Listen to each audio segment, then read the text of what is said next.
بسم الله الرحمن الرحيم. الحمد لله نحمده ونستعينه ونستغفره ونؤمن به ونتوكل عليه ونعوذ بالله من شرور أنفسنا ومن سيئات أعمالنا ونعوذ بالله من شرور أنفسنا ومن سيئات أعمالنا ونعوذ بالله من شرور أنفسنا ومن سيئات أعمالنا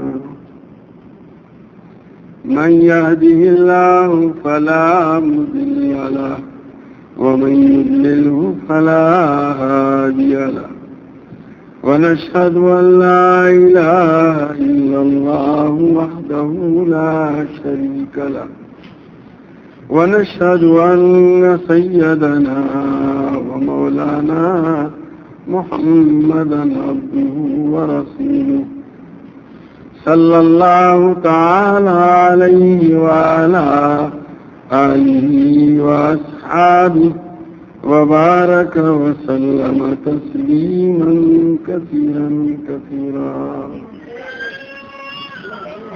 أما بعد فحدثنا أبو اليمان قال حدثنا شعيب عن الزهري قال أخبرني ابن عبيد مولى عبد الرحمن وكان من القراء وأهل الفقه أنه سمع أبا هريرة رضي الله تعالى عنه وعنهم أن رسول الله صلى الله تعالى عليه وسلم قال يستجاب لأحدكم ما لم يعجل يقول دعوت فلم يستجب لي. یہ عنوان قائم کیا ہے کہ بندے کی دعا یستجاب للعبد ما لم یعجل، بندے کی دعا قبول کی جاتی ہے بشرطے کہ وہ جلد بازی سے کام نہ لے، جلدی نہ کرے. یہ حضرت ابو ہریرہ رضی اللہ تعالیٰ عنہ کی روایت ہے کہ نبی کریم صلی اللہ تعالیٰ علیہ وسلم نے ارشاد فرمایا یستجاب لأحدکم ما لم یعجل، کہ تم میں سے کسی کی دعا قبول کی جاتی ہے بشرطے کہ وہ جلد بازی سے کام نہ لے. پوچھا گیا اور حضور نے خود ہی تشریح فرمائی یقول دعوت فلم یستجب لی.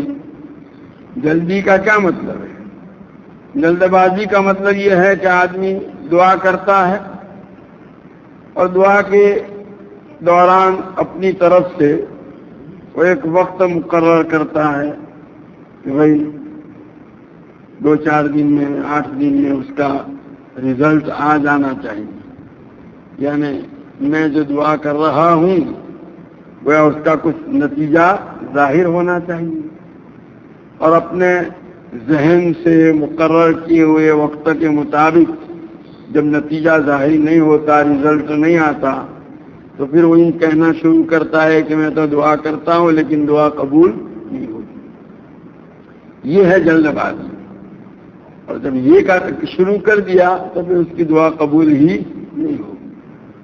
دعا خود جیسا کہ پہلے بتلا دیا تھا ایک عبادت ہے کہ ایک آدمی اگر 10 منٹ دعا میں لگا رہا ہے تو جیسے اگر 10 منٹ وہ تلاوت میں لگتا، نماز پڑھتا نفل، کوئی اور نیک عمل کرتا تو جیسے اس کو ثواب ملتا، خود دعا یہ بھی ایک بہت بڑی عبادت ہے. گویا اس 10 منٹ میں آپ جب دعا میں مشغول رہے تو آپ نے ایک عبادت انجام دی، اس کا ثواب تو مل ہی گیا. اب اگر اس کے مطابق جو دعا میں آپ نے مانگا ہے آپ کو مل جائے گا تو مزید بڑا. ویسے بندے کی کوئی دعا جو ہے خالی جاتی نہیں ہے، دعا کی قبولیت کی مختلف شکلیں ہیں. ایک تو یہ ہے کہ آدمی جو مانگتا ہے وہی اللہ تبارک تعالیٰ کی طرف سے اس کو مل جائے. ہم نے دعا کی قبولیت کا یہی ایک معنی سمجھ رکھا ہے. اب اس کے مطابق اگر نہ ہو تو ہم یوں سمجھتے ہیں کہ دعا قبول نہیں ہوئی. حالانکہ حدیث پاک میں آتا ہے کہ نبی کریم صلی اللہ تعالی علیہ وسلم نے ارشاد فرمایا کہ کبھی تو اللہ تبارک تعالیٰ جو دعا میں مانگی جاتی ہے چیز وہی عطا فرما دیتے ہیں. کبھی ایسا ہوتا ہے کہ جو چیز دعا میں مانگی اس کے بجائے کوئی مصیبت اس پر آنے والی ہوتی تھی, اللہ تبارک تعالیٰ اس دعا کی وجہ سے اس کو روک دیتے ہیں. کبھی اس کے علاوہ کوئی دوسری نعمت اللہ تبارک تعالیٰ عطا فرماتے ہیں, اور اگر اس کا کوئی نتیجہ دنیا میں ظاہری نہیں ہوا تو آخرت میں تو اس کا بدلہ اس کو یہ کہہ کر دیا جائے گا, اس کو یاد دلایا جائے گا کہ تو نے فلاں موقع پر فلاں دعا کی تھی, وہ ہم نے قبول کی تھی اور اس کا یہ نتیجہ ظاہر ہوا تھا. فلاں موقع پر فلاں دعا کی تھی اور تجھے دنیا میں اس کا کوئی نتیجہ ظاہر ہوتا ہوا نظر نہیں آیا, اس کے بدلے میں یہ چیز تجھے دی جاتی ہے, آخرت کی نعمت. چنانچہ نبی کریم صلی اللہ علیہ وسلم فرماتے ہیں کہ وہاں اس دعا کے اوپر اللہ تبارک و تعالیٰ کی طرف سے جو دیا جائے گا اس کو دیکھ کر وہ یہ تمنا کرے گا کاش دنیا میں میری ایک بھی دعا قبول نہ ہوئی ہوتی. ہم لوگ جلد باز ہیں, اور ویسے اللہ تعالیٰ کی طرف سے یہ جو فیصلے ہوتے ہیں اس میں بھی ہماری خیر ہے. علماء نے اس کو ایک مثال سے سمجھایا ہے کہ بیٹا ہے, اب باپ سے مطالبہ کرتا ہے کہ فلاں چیز مجھے دے دو. اب جس وقت وہ مطالبہ کر رہا ہے اس وقت وہ عمر کی جس منزل سے گزر رہا ہے وہاں اس کو یہ چیز دینا مناسب نہیں ہے. تو ابا کہتے ہیں ٹھیک ہے, تمہاری جو یہ ہے درخواست ہے منظور ہے. اب کبھی تو ایسا ہوتا ہے کہ اس کی اسی درخواست کی وجہ سے یہ چیز جو اس نے مانگی اس کے حالات کے پیش نظر مناسب نہیں تھی, وہ نہیں دی جاتی. دوسری چیز جو اس کے مناسب ہے وہ اس کو دی جاتی ہے. یہ اسی لیے دی گئی کہ وہ درخواست اس کی طرف سے کی گئی تھی. کبھی یہ ہے کہ اس کا انتظار ہوتا ہے کہ جب وہ اس کے قابل ہو جائے گا تب اس کو یہ چیز مل جائے گی. منظوری تو ہو گئی لیکن وقت آنے پر, جیسے بھائی ایک آدمی جو ہے وہ ملازمت سے جو ہے اپنا وقت پورا کرنے والا ہے, اس کے لیے پینشن کی منظوری تو ہو گئی لیکن پینشن اپنے وقت پر ملے گا ایسا تھوڑا کہ آج مل جائے گا. یا جیسے کہ آپ نے جو ہے حج کے لیے درخواست دے دی, قرآن میں آپ کا نام آ گیا, منظور ہو گئی, لیکن آج کیا تھوڑے چلے جائیں گے, جب وقت آئے گا تب جانے کا لے آپ کا نظام بنایا جائے گا. یہ منظوریات سے ہو گئی. تو بہت سی مرتبہ ایسا ہوتا ہے کہ ایک چیز قبول ہوتی ہے اور اس کے وقت پر اس کا نتیجہ ظاہر ہوتا ہے. خود قرآن پاک میں سیدنا حضرت موسیٰ علیہ نبینا علیہ الصلوۃ والسلام کی دعا کا تذکرہ ہے کہ انہوں نے دعا کی اور حضرت ہارون علیہ نبینا علیہ الصلوۃ والسلام نے اس پر آمین کی کہی. ربنا اطمس علی اموالہم واشدد علی قلوبہم, کہ اللہ ان فرعون اور اس کی قوم کے مال کے اوپر مہر لگا دیجیے, ان کے دلوں کو سخت کر دیجیے. فلا یؤمنوا حتی یروا العذاب العلیم, تو اب ان کو ایمان کی توفیق ہی نہ ہو یہاں تک کہ تیرا دردناک عذاب وہ دیکھ لیں. تو قرآن ہی میں قد اجیبت دعوتکما, کہ تمہاری دعا قبول کر لی گئی. لیکن مفسرین نے لکھا ہے کہ اس کا اثر 40 سال کے بعد ظاہر ہوا. تب دیکھیے وہاں ہے دعا قبول کر لی گئی تو وقت کی اپنے وقت پر اس کا اثر ظاہر ہوتا ہے. تو مطلب یہ ہے کہ ہمارا اپنی طرف سے ایک وقت طے کر لینا اور اسی وقت کے اندر اس کا نتیجہ ظاہر ہو تو یوں سمجھنا کہ میری دعا قبول ہوئی, اور اس کے مطابق نہ ہو تو یوں سمجھنا کہ میری دعا قبول نہیں ہوئی, اور پھر شور مچانا کہ میں تو دعا مانگ رہا ہوں لیکن قبول نہیں ہوتی. یہ سب نادانی کی باتیں ہیں. اسی لیے نبی کریم یہ آداب ربوبیت کے بھی آداب ابدیت، بندے ہماری بندگی کا تقاضا تو یہ ہے کہ ہم دعا مانگ رہے ہیں. حافظ شیرازی کا شعر ہے، حافظ وظیفہ تو دعا گفتنس تو بس در بندے عام باش کے شنید یا نہ شنید. کہ حافظ تمہارا کام تو دعا کرنا ہے، اس فکر میں نہ رہو کہ سنی یا نہیں سنی. ہم تو دعا کر رہے ہیں، ہمارا کام تو یہ ہے. ہماری ابدیت کا تقاضا یہی ہے کہ ہم مانگتے رہیں، اب جو ہونا ہوگا. خالی جانے والی یہ مانگ جو ہے نا، یہ پکار خالی جانے والی نہیں ہے. تو بہرحال یہ بھی آداب میں سے ہے، دعا کے آداب میں سے ہے. اسی لیے نبی کریم صلی اللہ علیہ وسلم فرماتے ہیں کہ بندے کی تم میں سے کسی کی دعا قبول ہوتی ہے تو شرط ہے کہ وہ جلد بازی سے کام نہ لے.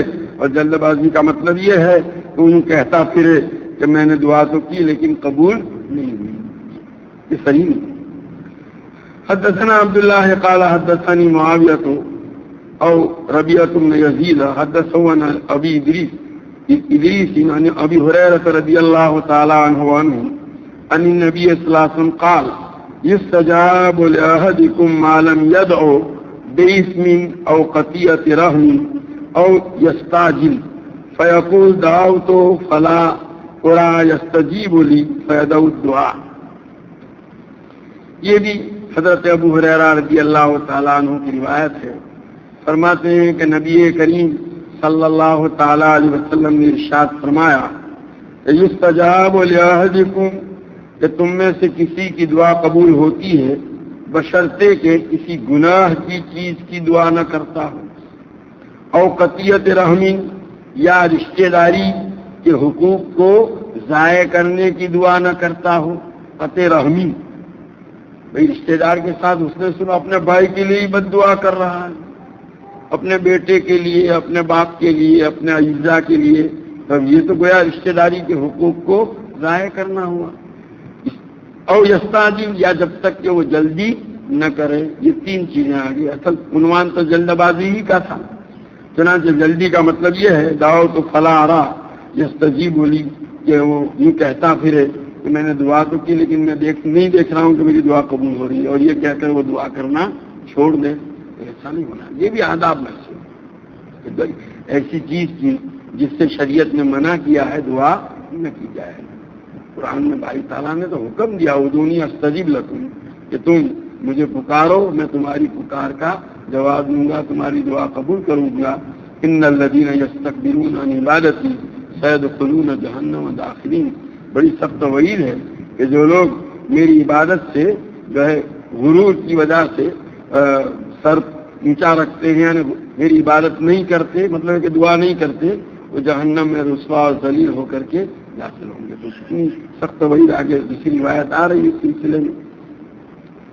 باب من تعوذ باللہ من الکسل. نبی کریم صلی اللہ تعالی علیہ وسلم نے مختلف دعائیں مانگی ہیں. بہت سی دعائیں وہ ہیں جن میں حضور پاک صلی اللہ تعالی علیہ وسلم نے دنیا کی یا آخرت کی نعمتیں مانگی. دنیا میں کام آنے والی چیز کا سوال کیا، آخرت میں کام آنے والی چیز کا سوال کیا.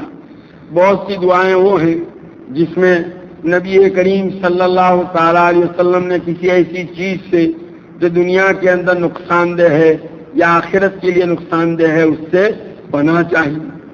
یہ دعاؤں میں دو ہی چیز ہوتی ہے، کوئی چیز مانگی جاتی ہے یا کسی چیز سے پناہ چاہی جاتی ہے. تو یہاں پر یہ عنوان قائم کیا ہے نبی کریم صلی اللہ علیہ وسلم کی دعا کے سلسلے میں کہ آپ نے سستی سے پناہ چاہیے. حدثنا عبداللہ قال حدثني الليث قال حدثني ابن الهاد عن عمرو بن شعيب عن أبيه عن جده رضي الله تعالى عنه قال سمعت النبي صلى الله عليه وسلم يقول اللهم إني أعوذ بك من الكسل والمغرم وأعوذ بك من فتنة المسيح الدجال وأعوذ بك من عذاب النار. یہ نبی کریم صلی اللہ تعالیٰ علیہ وسلم کا ارشاد نقل کرتے ہیں حضرت عبداللہ ابن عمرو بن عاص رضی اللہ تعالیٰ عنہما کہ نبی کریم صلی اللہ علیہ وسلم دعا میں یہ کلمات کہتے تھے کہ اللہ میں تیری پناہ چاہتا ہوں سستی سے. یہ سستی جو ہے نا، یہ آدمی کو دنیا اور آخرت کی کامیابیوں سے محروم کرنے والی چیز ہے کہ دنیا کے کام بھی اگر سستی ہوگا تو نہیں ہوں گے، اور سستی کرے گا تو، اور آخرت کے کام بھی نہیں۔ یہ سستی ہی گویا ہر اعتبار سے آدمی کی ناکامی کی بنیاد ہے۔ اگر کسی آدمی کے مزاج میں چستی ہو، کسی بھی کام کو بڑی گویا تندہی کے ساتھ اور چستی کے ساتھ انجام دیتا ہے، چاہے وہ دنیا کا کام ہو یا آخرت کا، تو یہ گویا کامیابی کی کلید ہے۔ چستی کامیابی کی چابی ہے، ماسٹر کی ہے یہ چستی، اور سستی جو ہے وہ گویا ساری خرابیوں کی جڑ ہے، دنیا کے اعتبار سے بھی اور آخرت کے اعتبار سے بھی۔ اسی لیے نبی کریم صلی اللہ تعالی علیہ وسلم نے سستی سے پناہ چاہی کہ اللہم انی اعوذ بک من الکسل، کہ اللہ میں سستی سے تیری پناہ چاہتا ہوں۔ جیسے پناہ چاہی گئی، سستی سے اپنے آپ کو بچانے کا بھی اہتمام کرنا چاہیے۔ جو آدمی جس چیز سے پناہ چاہتا ہے اس سے بچنے کی تدبیریں بھی کرتا ہے، خالی دعا نہیں۔ جس چیز کی دعا مانگتا ہے نا، کسی چیز کے طلب کی دعا مانگتا ہے، جیسے اللہ روزی میں برکت دے، اور روزی کے لیے اس نے ایک ذریعہ دکان کا شروع کیا ہے، تو دکان میں محنت کرے گا نا، وہ کہ نہیں کرے گا کہ خالی دعا مانگ کے بیٹھا رہے گا؟ دکان کبھی کھولے گا ہی نہیں، تالا لگا رکھے گا نہیں، وہ خوب محنت کرے گا اور ساتھ میں دعا کرے گا۔ کسی چیز سے بچنے کی دعا کرتا ہے کہ اللہ اس بیماری سے بچائیو، تو اس بیماری سے بچنے کے لیے تدبیریں بھی کرے گا۔ اسی طریقے سے جب سستی سے بچنے کی دعا کی جا رہی ہے تو سستی کے اسباب سے بھی اپنے آپ کو بچانے کی ضرورت ہے، اس کی تدبیریں کرنی پڑے گی۔ دعا تو کرتے رہے اللہم انی اعوذ بک من الکسل، اور بستر پر پڑے رہیں گے، یہ بات نہیں چلے گی۔ سمجھ میں آیا کہ نہیں؟ یہ تدبیر ضروری ہے۔ اسی لیے حدیث میں آتا ہے کہ نبی کریم صلی اللہ تعالی علیہ وسلم نے فرمایا کہ اللہ تعالیٰ یہ جو چھینک ہے وہ اس پر الحمدللہ کہی جائے، اس کو پسند کیا گیا، اور جو جمائی ہے، ادرس جس کو کہتے ہیں، وہ اس کو ناپسند کیا گیا، بگاسا کھانا۔ کیوں یہ بگاسا؟ اب وہاں علماء نے باقاعدہ تفصیل سے اس کی وضاحت کی ہے کہ یہ چھینک کا آنا یا اسی طریقے سے یہ جمائی کا آنا یہ آدمی کے اختیار کی چیز نہیں، یہ تو غیر اختیاری چیز ہے۔ اس میں ایک کا پسند کرنا، دوسرے کو ناپسند کرنا کیا معنی رکھتا ہے؟ تو اس کی تفصیل جواب دیا گیا ہے کہ بھئی چھینک کے نتیجے میں آدمی کی طبیعت میں ایک نشاط پیدا ہوتا ہے۔ چھینک کی وجہ سے جو ہے وہ اندر دماغ کے مسامات کھل جاتے ہیں، اور اس کی وجہ سے اس کی طبیعت میں چستی پیدا ہوتی ہے، اور جمائی کی وجہ سے اس کی طبیعت میں سستی پیدا ہوتی ہے۔ تو اب جمائی کو ناپسند کیا گیا تو اب اس کا مطلب یہ ہے کہ وہ اسباب جو جمائی لانے والے ہیں اس سے اپنے آپ کو بچانا ضروری ہے۔ اسی طریقے سے جب ہم پناہ مانگ رہے ہیں کیسے؟ سستی سے، تو سستی کے اسباب سے ایک یہ نہیں کہ پڑا رہا، نہیں، آدمی صبح اٹھ جائے پڑا نہ رہے۔ اگر یہی چند دنوں تک ایسے طبیعت چاہتی ہے، لیکن آدمی طبیعت تو بہت سی چیزوں کی طرف ایسا کرتی ہے، لیکن ہم اس وقت طبیعت کے تقاضے کو روکتے رہتے ہیں۔ اس معاملے میں تو دنیا یا آخرت کے جتنے بھی کام ہیں ان کے لیے ضرورت ہے اس بات کی کہ آدمی اپنے آپ کو سستی سے بچا کر چستی کا اہتمام کرے۔ علاج ہی اس کا چستی ہے، تندہی سے ایکٹیو رہے۔ بس بھائی فجر کی اذان سنی، اٹھ جاؤ، فوراً اٹھ جاؤ۔ طبیعت تو چاہتی ہے پڑے رہنا، لیکن نہیں، اٹھ جاؤ، جیسا بھی ہو۔ چند دن تکلیف ہوگی، لیکن اس کے بعد دھیرے دھیرے آپ کا مزاج بنے گا، طبیعت بنے گی، اور پھر آپ کے لیے اٹھنا آسان ہوگا، اور ایسا آسان ہوگا کہ پھر اور کچھ مدت کے بعد تو اٹھے بغیر آپ کو چین نہیں پڑے گا۔ وہ تو عادت پر ہے، اچھی عادت ڈالے آدمی یا بری عادت ڈالے۔ تو بہرحال یہ ایک تو ہے انی اعوذ بک من الکسل۔ اصل یہاں آپ کا عنوان یہی تھا، یہی گویا کہ بھائی حضور صلی اللہ علیہ وسلم نے پناہ چاہی سستی سے، تو پناہ بھی چاہنی ہے اور اس کے لیے تدبیریں بھی اختیار کرنی ہے، یہ یاد رہے۔ والمغرم، اور تاوان سے، تاوان مغرم کہتے ہیں اچانک کوئی اس کے اوپر پینلٹی آ گئی، اس کو آج کل کی بھاشا میں پینلٹی کہتے ہیں کہ بھائی کسی آدمی نے جو ہے وہ بجلی یا ٹیلی فون کا بل نہیں چکایا تھا اور اچانک پتا چلا کہ 1.5 لاکھ بھرنے کے آ گئے، یہ مغرب ہے تو دیکھ کے گھبرا جائے گا کہ کیا مصیبت، اب کیا کریں گے، بڑا مارا پھرتا ہے اس کو یہ کرنے کے لیے. یہ آدمی کے لیے گویا اچانک کی مصیبت ہوتی ہے، اور بہت سی مرتبہ اس کی وجہ سے آدمی جو ہے باقاعدہ اپنی جائیداد سے، مال اور ملکت سے بھی کیا ہو جاتا ہے، محروم ہو جاتا ہے. اگر حکومت کی طرف سے اس کی اسی پینلٹی کی ادائیگی کے لیے کرتی آ جائے، یعنی اس کی ملکت کو اگر خالصہ کیا جائے تو ختم ہو جاتا ہے. تو بہرحال اس لیے ایسی اچانک آنے والی جو ہے تاوان کو اس سے بھی پناہ چاہیے. اور یہ حکومت کی طرف سے ہی ہوتا ہے، عام طور پر آدمیوں کی طرف سے نہیں ہوتا. وَأَعُوذُ بِكَ مِن فِتْنَةِ الْمَسِيحِ الدَّجَّالِ، اور دجال مسیح الدجال کے فتنے سے اللہ تیری پناہ چاہتا ہوں. دجال پہلے بھی آ چکا ہے کہ وہ قرب قیامت میں جو ظاہر ہوگا اور بڑا گویا دھوکے باز، بڑا فریبی، اور ایسا کہ وہ الوہیت کا یعنی خدائی کا دعویٰ کرے گا، اور اس کے ہاتھ سے بہت سی چیزیں ایسی ظاہر ہوں گی جس سے لوگ سمجھیں گے شاید یہ خدا ہی ہو. اللہ تعالیٰ اس کو ڈھیل دیں گے. تو اس کے فتنے سے اس کو مسیح کہا گیا. مساحمسوں کا معنی مٹانے کے بھی ہے. اس کی ایک آنکھ جو ہے مٹی ہوئی ہوگی، اس لیے اس کو مسیح کہا. یا پورا حصہ بازوں کا دیکھا ہوگا نا، ایک آنکھ کی طرف کا پورا حصہ سپاٹ ہوتا ہے، کوئی وجود ہی نہیں، نہ آنکھ ہے نہ بھوں ہے نہ کچھ ہے، ایک دم سیدھا سپاٹ میدان ہے. تو اس کو بھی مسیح کہتے ہیں عربی زبان کے اندر.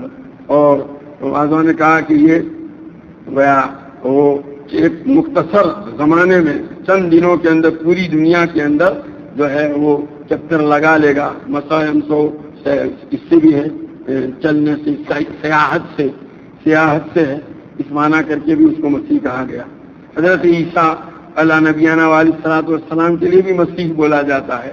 وہ مسیح وہاں عبرانی لفظ ہے جس کا بابرکت تھا، اور ان کو بھی مسیح یہ بھی کہتے ہیں کہ وہ بیمار یا اندھا جو ہوتا تھا اس پر ہاتھ پھیرتے تھے اور وہ ٹھیک ہو جاتا تھا، اس لیے بھی ان کو مسیح کہتے ہیں. اور وہ بھی سیاحت کرتے رہتے تھے، ایک جگہ ٹھہرتے نہیں تھے، اس لیے بھی ان کو مسیح کہتے ہیں. بہرحال یہ وَأَعُوذُ بِكَ مِنْ عَذَابِ النَّارِ، اور اللہ میں تیری پناہ چاہتا ہوں جہنم کے عذاب سے. حدثنا موسى قال حدثنا حماد قال اخبرنا محمد بن زياد عن ابي هريره رضي الله تعالى عنه وانه قال كان النبي صلى الله عليه وسلم يتعوذ بالله من شر المحيا والممات وعذاب القبر وشر المسيح الدجال. حضرت ابو ہریرہ رضی اللہ تعالیٰ عنہ نقل فرماتے ہیں کہ نبی کریم صلی اللہ تعالیٰ علیہ وسلم پناہ چاہتے تھے اللہ سے، اللہ کی پناہ حاصل کرتے تھے زندگی اور موت کے شر سے. زندگی کا شر کا مطلب یہ ہے کہ آدمی کی زندگی میں ایسے حالات پیش آئیں جس کے نتیجے میں جو ہے اس کو پریشانی کا سامنا ہو، تکلیفیں اٹھانا پڑے، چاہے دنیاوی اعتبار سے یا اخروی اعتبار سے، وہ سب اسی میں داخل ہے. اسی طرح موت کا جب مرحلہ آتا ہے اس وقت جو اس نوع کی چیزیں پیش آتی ہیں جو اس کے حق میں دنیاوی یا اخروی اعتبار سے مضر ہو، تو اس کو موت کے شر سے تعبیر کیا گیا ہے. اور قبر کے عذاب سے بھی پناہ چاہیے ہے. باب من لم یصل اللہ یغضب علیہ، یا عنوان قائم کرتے ہیں کہ جو آدمی اللہ تعالیٰ سے سوال نہیں کرتا اللہ تعالیٰ اس پر ناراض ہوتا ہے. دنیا کا حال تو یہ ہے کہ کیسا ہی تعلق والا ہو، باپ جیسا باپ بھی، اگر آپ بیٹے نے آج مانگا، کل مانگا، پرسوں مانگا، پترسوں مانگا، 4 5 6 دن لگاتار چل رہا ہے اور مانگ پوری کر رہا ہے باپ، تو 6 7ویں دن آ کر کے باپ بھی کہے گا بیٹا بس اب چلا ہے نا، باپ بھی انکار کر دے گا، نہیں دے گا. لیکن اللہ تعالیٰ جو ہے وہ بندہ اگر نہیں مانگتا تو اللہ تعالیٰ کیا ہوتے ہیں، ناراض ہوتے ہیں. یہ سوچنے کی چیز ہے کہ ہمارے لیے ایک ایسا دروازہ کھلا ہوا ہے جہاں ہر وقت ہمارے مطالبے جو ہیں سنے جاتے ہیں، پورے کیے جاتے ہیں. ویسے بھی ہماری ساری ضرورتیں وہیں سے پوری ہوتی ہیں، اور وہاں اگر نہ مانگا جائے تو ناراض. دیکھو ہم دنیاوی اعتبار سے اپنے سارے کاموں کے لیے تدبیریں کرتے ہیں. آدمی صبح اٹھتا ہے نا، تو صبح جب اٹھتا ہے تو اٹھتے ہی اس کا پورا ذہن جو ہے نا آج پورے دن بھر کے اس کے اوپر گھومتا ہے. کبھی آج صبح اٹھا، آج جو ہے دکاندار آدمی ہے تو فلانے گاہک فلاں گاہک کے پاس آج اگرانی کی تاریخ ہے، پتہ نہیں وہ جو ہے وہ وصولیابی ہوتی ہے یا نہیں.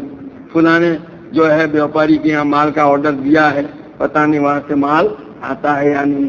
اسکول کھل رہے ہیں، بچے کا ایڈمیشن کرانے کا ہے فلانے اسکول کے اندر، پتہ نہیں وہ منظوری ہوتی ہے یا نہیں. اور جو ہے میونسپلٹی میں کارپوریشن میں جا کر فلانا سرٹیفکیٹ لانے کا ہے، وہ فلانے سرکاری آفیسر سے. وہ سارے صبح سے شام تک کا ایک نقشہ جب آدمی اٹھتا ہے تو اس کے دماغ سے سامنے آ جاتا ہے. اب ہمارا حال کیا ہے کہ ان سارے کاموں کے لیے ہم ساری تدبیریں کرتے ہیں.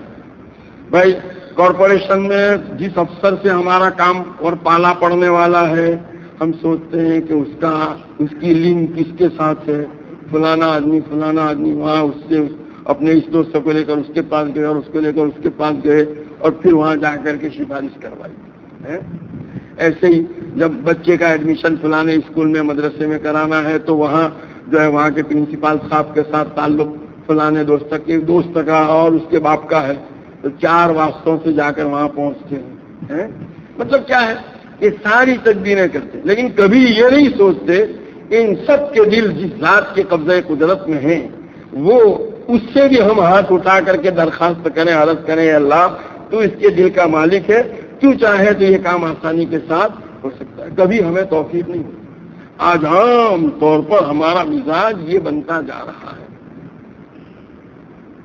اسی کی اصلاح کرنے کی تدبیریں کرو. تدبیر ضروری ہے، شریعت تدبیر کا حکم دیتی ہے، لیکن جیسا کہ پہلے بتایا جا چکا ہے گزشتہ مجلسوں کے اندر جہاں یہ توکل کی بات آئی تھی کہ بھروسہ تو تدبیر پر کرنا ہی نہیں. پہلے بھی وہاں میں نے نسخہ بتا دیا تھا کہ جب بھی کسی تدبیر کو عملی جامہ پہنا ہے، پہلے ذہن میں یہ بات تازہ کر لیجیے کہ اللہ تدبیر کے طور پر تیرا حکم ہے، میں اس کو کر رہا ہوں، لیکن اس کام کا انجام دینا تیرے حکم سے ہی ہوگا، تیرے حکم کے بغیر یہ کام ہونے والا نہیں ہے. میں تجھ سے جو ہے دعا کرتا ہوں، عرض کرتا ہوں کہ میرا یہ کام بنا دے. تدبیر تو میں کر رہا ہوں، لیکن تدبیر کے اوپر تدبیر جیسی کرنی چاہے پکی کرے، نہ نہیں ہے، لیکن اسی تدبیروں پر بیٹھے رہنا. آج ہمارا مزاج یہی بنتا جا رہا ہے. اسی کا نتیجہ ہے کہ ہم پریشانیاں اٹھاتے ہیں. دعا کا سب سے بڑا فائدہ یہ ہے کہ جس وقت آدمی اللہ سے دعا کرتا ہے نا، دعا سے فارغ ہوا نہیں کہ قلب میں ایک سکون کی کیفیت پیدا ہو جاتی ہے.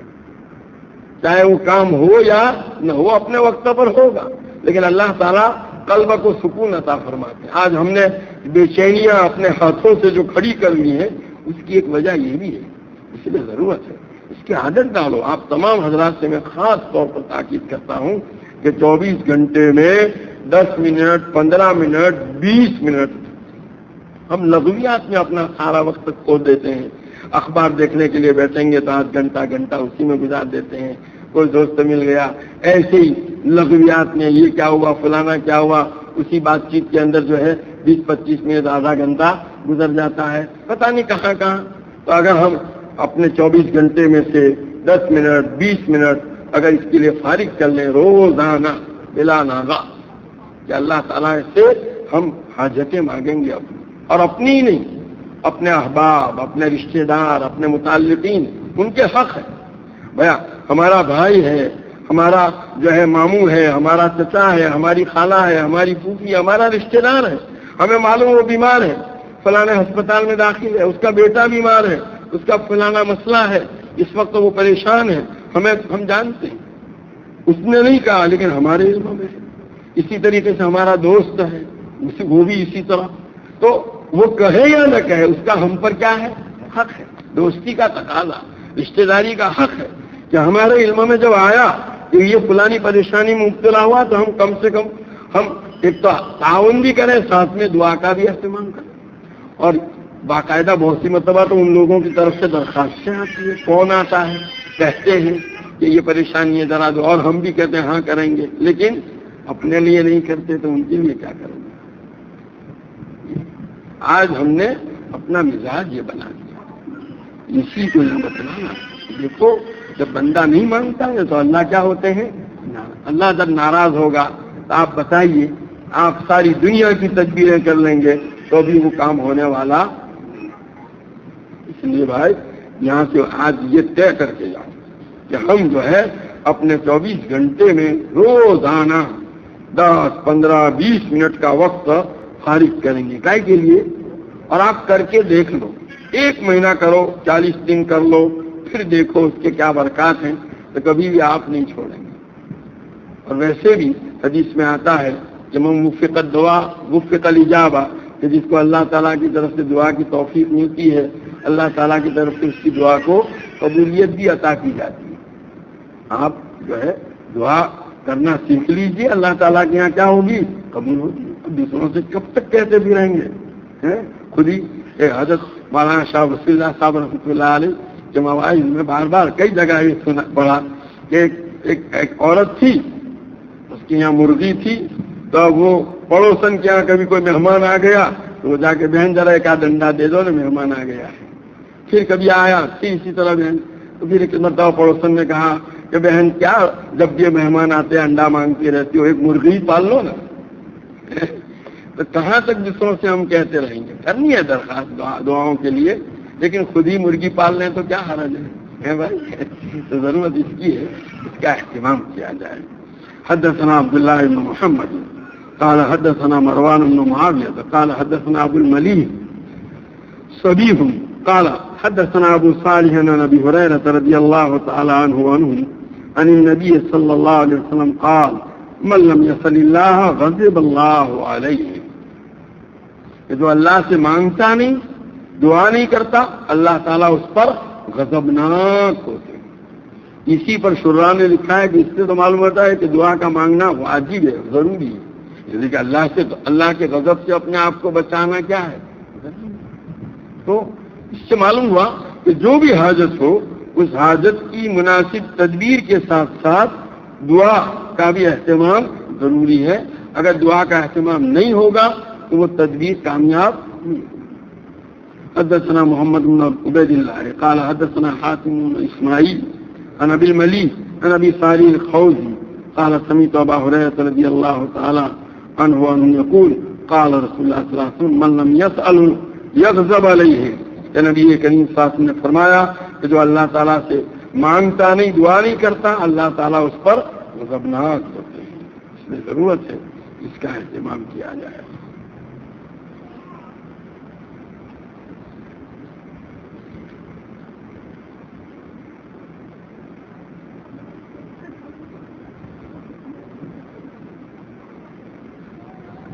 ٹائی پہری شکایت، ٹائی سے تو اپنے کو بچانا ہی چاہیے۔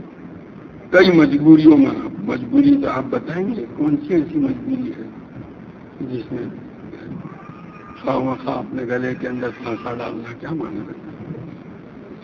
سون سبکلی چپکلی ہماری ناکام حکم سے، جی ہاں، حضرت عائشہ رضی اللہ تعالیٰ عنہ کے متعلق ہے کہ انہوں نے ایک نیزہ رکھ چھوڑا تھا گھر میں چپکلی کو مارنے کے لیے، اور حدیث میں آتا ہے چپکلی اور گرگٹ دونوں ایک ہی، عربی میں وزغ اس کو بھی کہتے ہیں اس کو بھی کہتے ہیں۔ اگر ایک سپاٹے میں مار لو تو زیادہ ثواب، 2 سپاٹے میں مارو تو کم ثواب۔ کروڑیا نے ماروانو حکم سے اس کو کیا کہتے ہیں، مکڑی کو مارنے کے سلسلے میں کوئی حکم نہیں دیکھا بھائی، تو اس کو مارنا ہے۔ ایک لڑکی کو کال سینٹر میں جاب مل رہا ہے، لیکن وہ لوگ ایسا بول رہے ہیں کہ 12ویں پاس ہونا چاہیے، وہ لڑکا صحیح طریقے سے انگلش بول سکتا ہے، لیکن وہ لوگ عورتوں کے کوالیفیکیشن ہونا چاہیے۔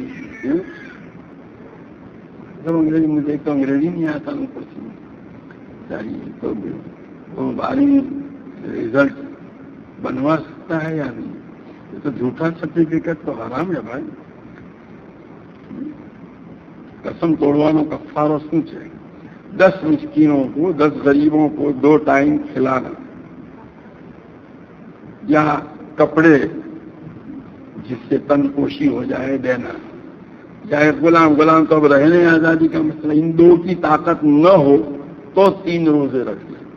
بہت سے لوگ یہ سمجھتے 3 روزے رکھ لینا کافی نہیں، یہ 2 اولین درجے میں ہیں، اس کی کسی کے پاس حیثیت نہ ہو، اتنے پیسے نہیں ہے، یہ نہیں کر سکتا، تو 3 روزے رکھنے پڑیں گے لگاتار۔ تکبیر اولا کہتے وقت ہاتھوں کی انگلیاں کانوں تک اٹھاتے ہیں، انگوٹھے کو کانوں تک، برا ہے ہاتھ اٹھاتے ہیں، یہ جیسے یہ دونوں یہ ہیں، یہ کان کی لو کے سامنے آ جائے، اس طرح یہ جو انگلیاں کو اوپر کے سرے ہیں کان کے اوپر کے حصے کے مقابلے میں آ جائیں۔ اگر میرے 10 سجدے باقی ہیں قرآن شریف کے، تو ہر سجدے کو ادا کرنے سے پہلے کھڑا ہونا ہی، پہلے سجدے کے بعد پھر تو نماز کے 2 سجدے کیسے ادا کرتی ہوں، دوسرا سجدہ ادا کرنے کے لیے کھڑے ہوتے ہیں، باقی لگاتار ویسے بغیر کھڑے ہوئے بھی ادا کر سکتے ہیں، لیکن پہلے سجدے میں اگر کھڑے ہو کر کیا اچھا ہے، باقی پہلے سجدے میں بھی اگر نہیں کھڑا ہوا، بیٹھا ہے اور بیٹھے ہی سے سیدھا سجدے میں چلا گیا تو بھی کوئی فرق نہیں، باقی دوسرے سجدوں میں تو کھڑا ہونا۔ جس آدمی کی کمائی ناجائز، اس کے یہاں کی چیزیں استعمال کرنا کیسا ہے، مثلا برتن، کرسی، پانی وغیرہ؟ تمہارا پانی تو جو ہے جو جہاں سے آتا ہے وہاں جو ہے وہ ناجائز کا سوال نہیں پیدا ہوتا، باقی اس کی چیزیں استعمال نہ کی جائیں گی۔ کسی مدرسے کا مدرس اپنی کلاس میں یا مدرسے میں موبائل وغیرہ چارج کر سکتا ہے، تو اگر وہاں اس کو اس کی اجازت نہیں ہوئی ہو تو اس صورت میں گنجائش ہے، یا پھر یہ کہ اس کے بدلے میں وہ ادا کر دے، اس کا چارجنگ کے اندر جتنا پاور خرچ ہوا ہو اتنا ادا کر دے۔ کسی نے تکبیر تحریمہ کے بعد ثنا پڑھنے سے پہلے ثنا کا لفظ کہا تو نماز صحیح، وہ نماز فاسد ہو جائے گی۔ بعض لوگ بولتے ہیں جیسے وہ عادت پڑ گئی، ثنا سبحانک اللہ، تو جہاں ثنا بولا نماز ٹوٹ گئی۔ ہاں، اس سے اپنے آپ کو بچانا ضروری ہے۔ ایک شخص گناہ میں مبتلا ہے تو کیا اس کو سلام کر سکتے ہیں؟ اگر سلام کیا تو سامنے والا شخص جواب دے سکتا ہے۔ گناہ میں مبتلا ہے کا مطلب کیا؟ مثلا ایک شراب پی رہا ہے، جوا کھیل رہا ہے، زنا کر رہا ہے، ایسی حالت میں سلام نہ کیا جائے اس کو۔ ایک شخص فرض کی کیا کہتے ہیں رکعت، چند رکعت امام کے پیچھے فوت ہو گئے، یہ شخص آخری قاعدے میں درود و دعا پڑھے یا نہ پڑھے؟ نہیں، آخری قاعدے میں وہ تحیات دھیرے سے پڑھے، سنو، ادھر سلام کا وقت آئے وہاں تک اس کی تحیات کیا ہو جاوے، پوری ہو، وہاں تک چلتی رہے، اور اگر جلدی پوری ہو گئی تو اخیر میں جو تشہد ہے یعنی کلمہ وہ پڑھتا رہے۔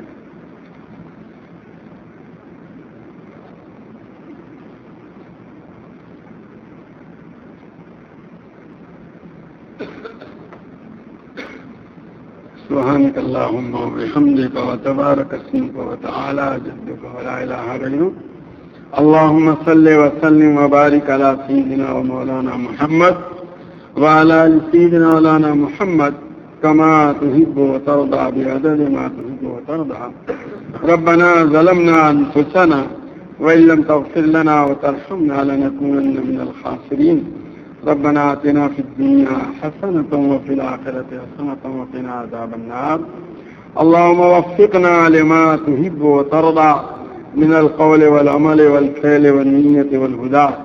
اے اللہ تو ہمارے گناہوں کو معاف فرما، ہماری خطاؤں سے درگزر فرما۔ اے اللہ ہم پر اپنا خصوصی فضل فرما، تیری مرضیات پر ہمیں زیادہ سے زیادہ چلا کر تیری نامرضیات سے ہماری پوری حفاظت فرما۔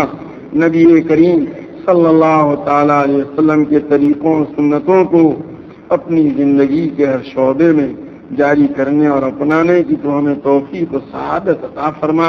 تمام رذائل سے ہم کو پاک اور صاف فرما کر محاسن اخلاق سے مزین فرما۔ اے اللہ دعاؤں کا اہتمام نصیب فرما۔ اے اللہ ہمیں تجھ سے مانگنے کی عادت نصیب فرما دے۔ اے اللہ اس کو ہمارے ذہنوں میں، دل و دماغ میں بٹھا دے۔ اے اللہ اس کی اہمیت دکھلا کر کے اے اللہ ہمیں اس کا اہتمام نصیب فرما۔ اے اللہ ہم پر اپنا خصوصی فضل فرما۔ تیرے حبیب پاک صلی اللہ تعالیٰ علیہ وسلم نے جتنی خیر اور بلائی تجھ سے مانگی ہمیں اور پوری امت کو عطا فرما۔ جن شروع اور برائیوں سے پناہ چاہیے اس سے ہماری اور پوری امت کی حفاظت فرما۔ ربنا تقبل منا إنك أنت السميع العليم وتب علينا إنك أنت التواب الرحيم صلى الله تعالى على خير خلقه سيدنا مولانا محمد وآله وصحبه أجمعين.